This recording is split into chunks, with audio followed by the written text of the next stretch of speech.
इस वीडियो के एंड तक आप एक ऐसा सीक्रेट जानोगे जो 90% लोग मिस कर देते हैं।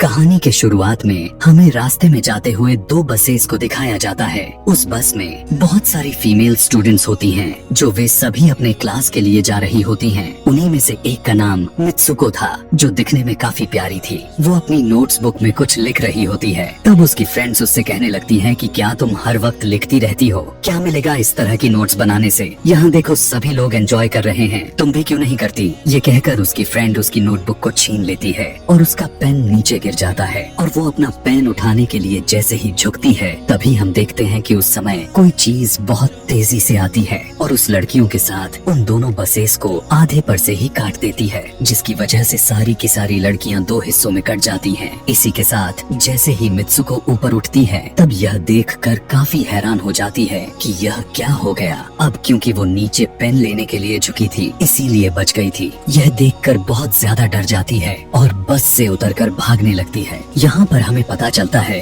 कि इन सभी को काटने वाली चीज कुछ और नहीं बल्कि हवा ही थी, जो सभी को काट रही थी। यह हवा अब मित्सुको के पीछे भी पड़ जाती है। यह देखते हुए मित्सुको चिल्लाते हुए काफी तेजी से भागने लगती है। भागते समय उसे आगे चार लड़कियां और भी दिखाई देती हैं और वो उन्हें झुकने के लिए कहती हैं, लेकिन काफी देर हो चुकी थी। वो हवा उन्हें भी आधे पर से काट कर चली जाती है। लेकिन उनमें से मित्सुको एक लड़की को बचा लिया था कि तभी इन्हें कुछ साइकिलिंग करते हुए लड़कियां नजर आती हैं, जो कहीं पर जा रही थी। उन्हें भी ये बचाने की कोशिश करती हैं, लेकिन वो हवा उनके साथ भी वही करता है जो अभी इनके दोस्तों के साथ हुआ और इसी दौरान वो लड़की भी मारी जाती है, जिसे अभी उस अदृश्य चीज से बचाया था। अब वो यह देखकर काफी डर जाती है और वो इधर उधर भागने लगती है। आगे हम देखते हैं कि मित्सुको जब एक नदी के पास जाती है, तो वो यह देखकर हैरान हो जाती है कि उस नदी में भी पहले से बहुत सारी डेड बॉडीज पड़े हुए थे, जिसने हवा ने यानी उस अदृश्य चीज ने काट दिया था। वहाँ से वो एक डेड बॉडी के कपड़े लेकर चेंज कर लेती है। अगले सीन में हम देखते हैं कि मित्सुको चलते चलते एक स्कूल में पहुँच चुकी है, जहाँ पर और भी बहुत सारी फीमेल स्टूडेंट्स थीं। उनका यूनिफॉर्म मित्सुको के यूनिफॉर्म से काफी डिफरेंट था। यानी यह भी था कि वो तो उनके स्कूल के स्टूडेंट तो नहीं थी कि तभी एक लड़की मित्सुको के पास आती है और उससे कहने लगती है कि तुम कैसी हो। दरअसल देखा जाए तो वो लड़की उसकी बेस्ट फ्रेंड थी, लेकिन मित्सुको उससे पूछती है कि क्या तुम सच में मेरी बेस्ट फ्रेंड हो, क्योंकि उसे कुछ भी समझ में नहीं आ रहा था कि उसके साथ हो क्या रहा है। वो काफी सदमे में थी। यहाँ पर हम यह भी जान पाते हैं कि मित्सुको और उसकी बेस्ट फ्रेंड काफी ज्यादा एक दूसरे को प्यार करती हैं कि तभी वहीं पर तेज हवा चलती है और मित्सुको डर कर बिल्डिंग के अंदर चली जाती है। उसकी बेस्ट फ्रेंड को कुछ भी समझ में नहीं आ रहा था कि ये हो क्या रहा है। वो मित्सुको से पूछने लगती है कि तुम इतना ज्यादा कांप क्यों रही हो और इतना ज्यादा डरी क्यों हो, तुम्हें हो क्या गया है। तब मित्सुको अपने बेस्ट फ्रेंड को सब कुछ बता देती है कि किस तरह से एक हवा का झोंका आया और उसके स्कूल के सभी स्टूडेंट्स को काट कर चली गई। यह सुनकर उसकी दोस्त उसे विंडो के पास ले जाकर उसकी हाथ बाहर निकाल कर कहने लगती है कि ये देखो, ये बस हवा है और कुछ नहीं। यहाँ पर मित्सुको के दिल को कुछ शांति मिलती है और इसे लगने लगता है कि शायद ये मेरा ख्वाब ही हो सकता है। जिसके बाद मित्सुको का बेस्ट फ्रेंड अपने दो और दोस्तों को लेती है और क्लास को बंद करने का प्लान बनाती है। जैसे ही ये चारों क्लास के बाहर जाने के लिए निकलने ही वाली होती हैं कि तभी वहाँ पर उनकी टीचर आ जाती हैं और उन्हें देख लेती हैं, लेकिन वो चारों वहाँ से भाग जाती हैं। वे चारों भागते भागते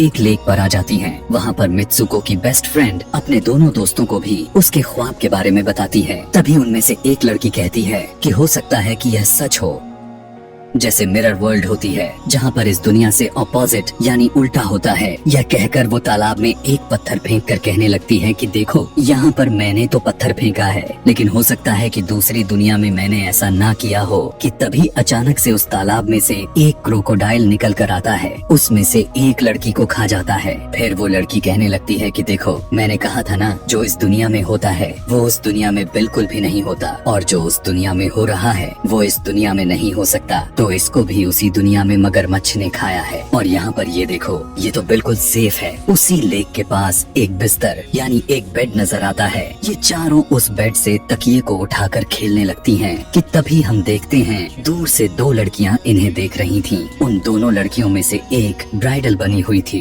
क्योंकि ये दोनों लड़कियां आपस में एक दूसरे से शादी कर ली थीं। जिसके बाद उनमें से एक फ्रेंड बताती है कि हमें कुछ ऐसा करना होगा जो उस दुनिया में इम्पॉसिबल हो, क्योंकि हमारे तुम्हारी किस्मत तो पहले से लिखी जा चुकी है, लेकिन हम इसे बदल भी सकते हैं। जिसके बाद ये सभी लड़कियां अपने स्कूल में वापस आती हैं और नेक्स्ट लेक्चर लेने के लिए क्लास में चली जाती हैं कि तभी मित्सुको देखती है उसके पास एक तकिया पड़ा हुआ है। अब जैसे ही वो इस तकिए को उठाने के लिए नीचे झुकती है कि तभी उसकी टीचर पूरे क्लास में गन से फायर करने लगती है और जैसे ही मित्सुको उस तकिए को उठाकर ऊपर देखती है तो उसके क्लास के सभी लड़कियां मारी जा चुकी होती हैं और यहाँ पर एक बार फिर वो बच जाती है जैसे पिछली बार अपने ड्रीम्स में बच गई थी। मित्सुको की टीचर उसके पास आकर कहती है कि तुम्हारी हिम्मत कैसे हो गई, इस क्लास को बंद करने की तुम्हारा भी मरना तय है। कि तभी उसी वक्त दो लड़कियां और आ जाती हैं और मित्सुको को बचाकर वहाँ से भागने की कोशिश करती है, लेकिन एक दूसरी टीचर वहाँ पर आकर उन दोनों लड़कियों को मौत के घाट उतार देती है।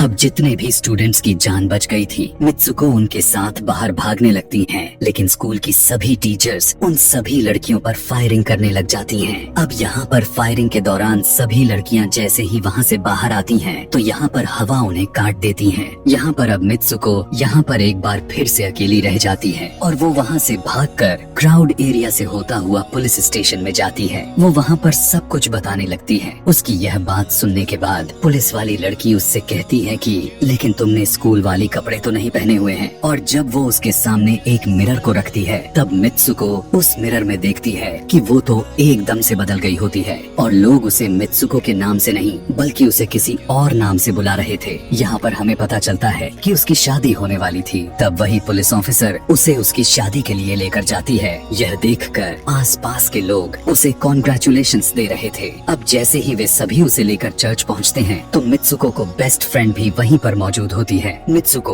उससे पूछने लगती है कि यह सब मेरे साथ क्या हो रहा है। तब उसकी दोस्त उससे कहती है कि अभी खामोश रहो, हम अभी किसी के कंट्रोल में हैं। बस जैसा मैं कहूँ तो तुम वैसा ही करो। और यह कहते हुए वो उसका वेडिंग ड्रेस पहनाती है और उसे वहाँ जाने के लिए कहती है। अब जैसे ही वो अपनी मैरिज सेरेमनी के लिए आगे बढ़ती है तो वहाँ की सभी लड़कियाँ उसका मजाक उड़ाने लगती हैं। यह देखकर उसकी बेस्ट फ्रेंड एक एक करके सभी को मारना शुरू कर देती है। जिसके बाद जैसे ही मित्सुको आगे बढ़ती है तो उसके ग्रूम की जगह एक ताबूत खड़ा हुआ नजर आता है। उस ताबूत को खोले जाने पर एक बड़ा पिग बाहर निकल कर आता है। मित्सुको उसे देखकर काफी ज्यादा डरने लगती है और एक टूटी हुई बोतल से उस पर अटैक कर देती है। जिसके बाद मित्सुको और उसकी बेस्ट फ्रेंड चर्च से भागते हुए बाहर आ जाती हैं। यहाँ गेट पर भी दो लड़कियाँ इन्हें रोकने की कोशिश करती हैं, लेकिन मित्सुको की बेस्ट फ्रेंड इन्हें मारकर वहाँ से भाग जाते हैं। उधर मित्सुको दूसरी तरफ भाग रही थी क्योंकि अब उसे लगने लगा था कि उसके साथ कुछ ज्यादा ही गलत हो रहा है। आगे जाने पर एक और मिरर में खुद को देखती है तो वो एक बार फिर से खुद को बदला हुआ पाती है। अब जिस जगह पर मित्सुको थी वहीं पर रेस हो रही थी कि तभी उसके पास कुछ लड़कियां आकर उससे कहने लगती हैं कि तुम तो बहुत अच्छी रेसर हो, खड़ी क्यों हो, भाग क्यों नहीं रही। और जब वो भागना स्टार्ट करती है तब वो खुद में काफी एनर्जी फील करने लगती है। जिसके बाद मित्सुको रेस जीतने की पूरी कोशिश करने लगती है। भागते समय उसे अपने डेड फ्रेंड्स भी नजर आती हैं जो कुछ वक्त पहले उसके स्कूल में मारी जा चुकी थी। कि तभी उसी वक्त उसकी बेस्ट फ्रेंड भी आ जाती है। तभी ये दोनों नोटिस करती हैं कि वही पिग और वो औरतें जिन्होंने इनको चर्च में रोक रही थी वो सभी इन्हीं के तरफ आ रही थी। भागते समय कुछ लड़कियां मित्सुको से कहने लगती हैं कि इस दुनिया से बाहर चली जाओ। इसके बाद हम आगे देखते हैं कि मित्सुको भागते भागते एक सुनसान अंधेरी जगह पर आ जाती है। वहीं पर कुछ स्टूडेंट्स नजर आती हैं जिन्होंने यूनिफॉर्म पहना हुआ था। वो सभी लड़कियां मित्सुको से कहने लगती हैं कि हम सभी मरे हुए हैं और तुम्हें भी मार देंगे। लेकिन तभी मित्सुको की बेस्ट फ्रेंड वहाँ पर आकर उस लड़की को मारकर वहाँ से मित्सुको को भगा ले जाती है। मित्सुको की बेस्ट फ्रेंड उसे अपना नाम जोर जोर से पुकारने के लिए कहती है, जिस पर मित्सुको अपना नाम जोर जोर से लेने लगती है। इसी के साथ मित्सुको अपना असली रूप में वापस आ जाती है। उसकी बेस्ट फ्रेंड उसे अपना हाथ दिखाते हुए कहती है कि प्लीज मेरे हाथ में जो वायर लगी हुई है उसे बाहर खींच दो ताकि मैं इस दुनिया से बाहर जा सकूं। लेकिन मित्सुको को डर भी था कि कहीं यह वायर खींचने से उसकी जान न चली जाए। और क्योंकि मित्सुको अपने बेस्ट फ्रेंड को काफी ज्यादा प्यार करती थी इसलिए वो ऐसा नहीं करना चाहती थी, लेकिन ज्यादा उसे फोर्स करने पर वो उसकी वायर्स खींच देती है। वायर खींचते ही उसकी बेस्ट फ्रेंड की बॉडी दो हिस्सों में बट जाती है और तभी उसी वक्त उसे एक गेट नजर आती है। उस दरवाजे से बाहर आने पर वो देखती है कि अब वो आदमियों की दुनिया में आ चुकी है। वहीं पर उसके पोस्टर्स भी लगे हुए थे। जिस पोस्टर को कुछ लड़के देख रहे थे तभी एक लड़का मित्सुको के पास आकर कहता है कि तुम फ्यूचर में हो। इस बात को सुनते ही वो बेहोश हो जाती है। कुछ टाइम के बाद जब उसे होश आता है तब वो आगे बढ़ती है। तब वो देखती है कि एक बूढ़ा आदमी गेम खेल रहा होता है और उसी गेम में मित्सुको वही कैरेक्टर नजर आती है जो अभी बनी हुई है। मित्सुको को देखते ही बूढ़ा आदमी कहने लगता है कि मैंने ही इस गेम को बनाया है और मैं ही हूँ जो तुम लोगों को कंट्रोल कर रहा हूँ। तुम तो बहुत पहले मारी जा चुकी थी, लेकिन मैंने तुम्हारा डीएनए लेकर तुम्हें फिर से बनाया। मित्सुको को जब यह बात सुनकर उसे पता चल जाता है कि यह एक गेम है तो उसे लगता है कि शायद मैं अभी भी अपने दुनिया में जा सकती हूँ कि तभी उसी समय एक आदमी आता है और मित्सुको को अपने पास बुलाने लगता है। तब वो बूढ़ा आदमी मित्सुको से उसकी आखिरी लेवल को कंप्लीट करने के लिए कहता है। वो आगे बढ़ने लगती है कि तभी मित्सुको को अपने दोस्त की कही हुई बात याद आ जाती है कि अगर हम इस दुनिया में कुछ ऐसा करेंगे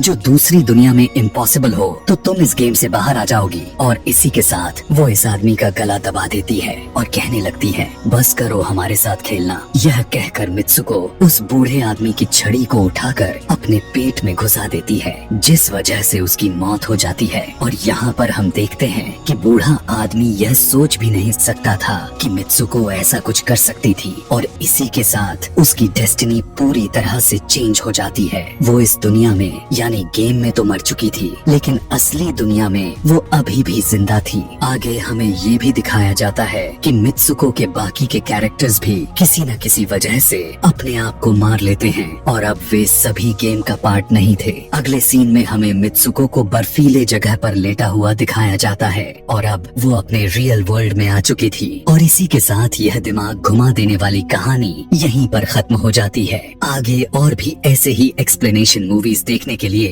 कमेंट में नेक्स्ट लिखना ना भूलें। Thanks for watching. अगर ये वीडियो पसंद आया तो नेक्स्ट वीडियो ज़रूर देखना।